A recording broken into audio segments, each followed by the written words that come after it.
Artist art की लम माई ओनसिल्लक्लिबसिना तंगदू लेताब हंजिल्लक्ले ताकने हाइदना अखोगी सिंगजमई एसीगी एमएलए अखोगी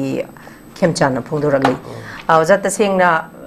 एनी कोविड पुओरो एनी लेबाकी अचौबा अवाना अनवांटेड इश्यूज अमा थोलकपदा याम अवाबा चैथेंग नंगलिसे आर्टिस्ट सिंगसिने अदुमकपु अखोगी चही अनीगा था मरी फासिल्लाबसिदा अखोई आर्टिस्ट सिंगना थेंगनाबा अवाबा सिंगसिगी मतांगदसु अखोई ग्रीवियंसेस सिंगसिगी मतांगदसु दुम आर्टिस्ट सिंगा फमिनरगा अखोई मसी खना नैनग्रबनी अदुमकपु मफमगी मतमगी मतुंगिना ओजा कॉन्फ्लिक्ट अमा लई हाइदना एनी डिपार्टमेंट बोइरो अदुम मागी मागी सुभम थोकपा नोमभम थोकपा थबक इंगांग लोइनमक तौरी दगी तोंगान तोंगान बखोगी डेली वेजेस ओरगसु हिंगदबा यादमनिना मफम अकोइबा खरदि सिदा ओइतारगसु दुम माना माना फंगबा खरा खजिक सुरगा हिंगली अदुमकपु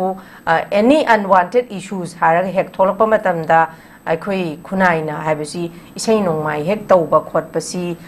तौबदा मसी तौफम थोकते खोते हाइदना आर्टिस्ट सिंगसे यामना अवाबदि नंगी मसी मदि याम चुम्बा वाफमनि अदुमकपु हजिक्सी मखोइगिसु हिंगनबगी पांबई एमा ओइरिबा मखोइगी पुकचाकी लंबी एमा ओइरिबनिना मखोइना इसै नोंमाई तौबा हौरकपा अदिगा लीला फला तौबा हौरकपा अदिगी फिल्मगुंबा तौबा हौगलकपसिना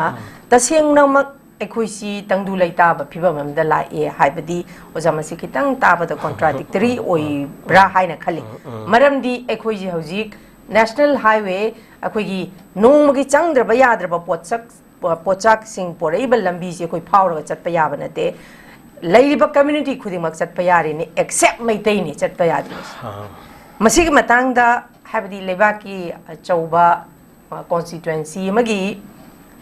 रिप्रेजेंटेटिव ओइबिरिबा अमना असिगुमलबा आर्टिस्ट सिंगना थबक सुबा हौरइसी मागी मागी थब मथौदा हंजलइबसी तंगदू लेताबगी हंजिल्लक्ले ताकपनी हाइबसी ओजा खितंग कॉन्ट्राडिक्टरी ओइबा माले ओजा करी कमाइन थमिनी याने मा याम सुम वाफमनी कनो पाखुमजु यामाले वो पाकनो दा अदुम कनो वाहंग दा याउरेन लौविको अखोइना अहानो मकदा करिगुम कमेल अमा पियो मतमदा पर्टिकुलरली मागी ओइबा एजुकेशनल बैकग्राउंड नत्रगा मागी कनो मयामदु तोफो कांदा सोशल कनो एजुकेशन अमा खक्सु लैको अखोइगी मागी डिग्री दे क्लास 8 9 10 नत्रगा डिग्री BSc MSc की नत्र PhD की सुदम नत्र बिदा सोशल एजुकेशन खुनाई ओइबा को सना कांगलोन याम सना लोन चछि मालिम gi ओइना मसि कंपैरेटिव स्टडीज अमा तौनरा कांदा कोई ग्रीक की वारी रोम की वारी सिविलाइज सोसाइटी मयाम की छु अदुम मागी सोशल एजुकेशन मयाम जे पुनरगा अकोइ मयाम चाखुम इनरिन को अदुमा माइंड से पु मतम अकोइना सागत मतम दा अकोइना मसि यामना कनो यूनिवर्सल ओइबा कन्सेप्ट अमा दा बेस तौर सागकदौनि को अकोइ gi ओइबा सेक्टरियानिज्म नत्रगा अकोइ gi ओइबा पर्सनल आउटलुक तो बेस तौरोइदबनि सिने ai thamning जे so what is arts what are the roles of the artists in the society and more particularly in the contextual the comparative kind of the positions that like you say सी येंगकांदा अखोइना art हाइबसी अखोइदा मसी याम साव पोट अमा खंगनिको अखोइ इसामक्सी आर्टिस्ट अमा ओइना पाना खंगद्रगसु अखोइ नैनेजब मतमदा आर्ट की पोट असिदि अतुकमति मालेमगी सिविलाइजेशन सागलपदा यावरे पोट अबनेबा अदु खुनाइगी ओइबा सक्तम मसक मरोन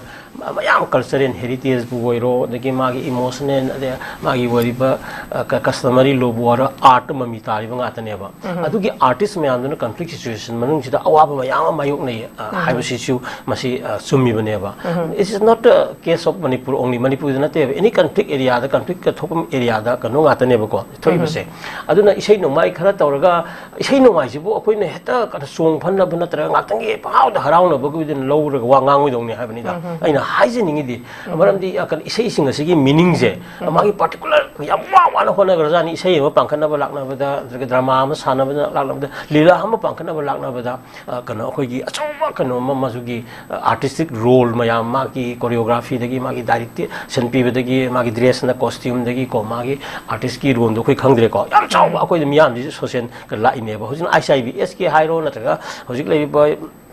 issue gi hairo adum kano artist myam putho kan myam di awareness piri ni dana Yes, yes. aduna sigi kan myam si kano ni masi values myam se yeng kan akoi khangmina ga dabani ko sigi matang da ya ma aina samana irai lai na myam si song phandana artist myam khara jagoi saraga na kha paksong de song holaga phi ron agyamen ta dana ko tawra kan da masai gi shanti hanjalap gi definition pi bodo madu yam maram cha de haina ai thamge ko adugi mahutta kitang suggestion oina artist sing se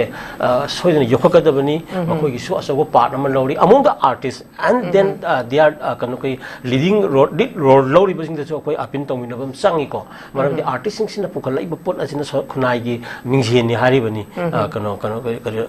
art ki kanu pot sina ko khunai gi mingje ni hari ga di hoji toi ba situation mayam sida base over adu pot ama matang suna da pot ama pusal aga di akoi da madu kano nuai te dana ko aduna even lilam sana ba matam da hojik ta yam tongan ba Shakespeare gi kari gi tongan ba kanum da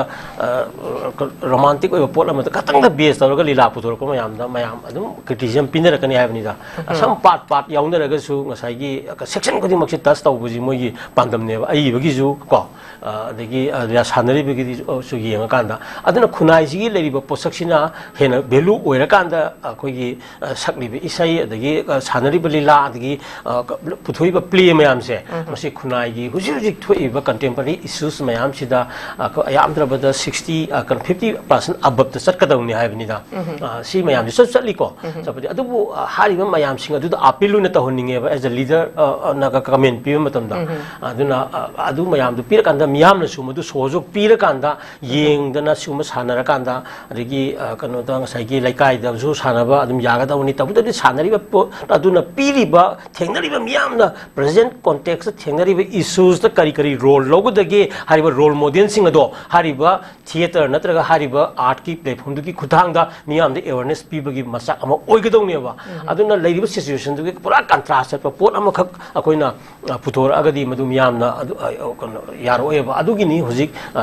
social media da kari da setli sari ba da ama tawba mayam sing asida suna da ba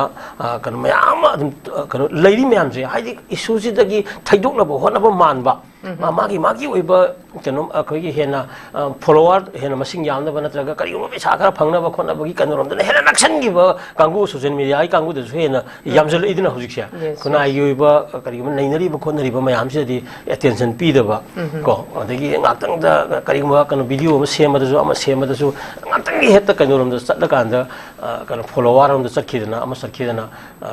adon no sakhidana khona gi issue si thaida ho ba gi kano su lairi dana ko asigum ba ga se khoi apin minagadabani maramudana artist ko